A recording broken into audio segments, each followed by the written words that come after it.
packing ভিডিঅ'লৈ আপোনালোকক সকলোকে স্বাগতম জনাইছোঁ আৰু আজি পেকিং ভিডিঅ'টোত আছে আপোনাৰ এযোৰ গামখাৰু ডিজাইনৰ শ্বেড এফালে এযোৰ আছে আপোনাৰ ইয়েৰিং আৰু তেখেতে লগতে লৈছে WS লৈছে 10টা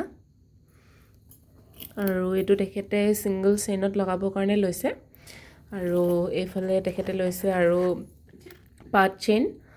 দুটা পিস লৈছে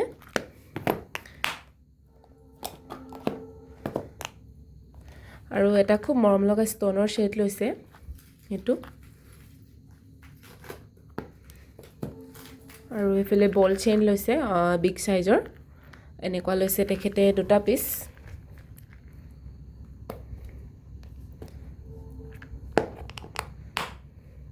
আৰু তেখেতে এফালে লৈছে হ্যান্ডমেড খাৰু লৈছে দুজোৰ আগতেও তেখেতে হ্যান্ডমেড খাৰু লৈছিলে মোৰ পৰা আজি আকৌ অৰ্ডাৰ কৰিছে দুটা পিস আৰু এইফালে তেখেতে লৈছে দুডাল জেন্সৰ চেইন লৈছে 24 ইঞ্চিৰ আৰু যদি কাৰোবাক জেন্সৰ চেইন লাগে তেনেহলে মোক DM কৰিব 24 ইঞ্চৰ পৰা আপোনালোকে 28 ইঞ্চি লৈকে পাই যাব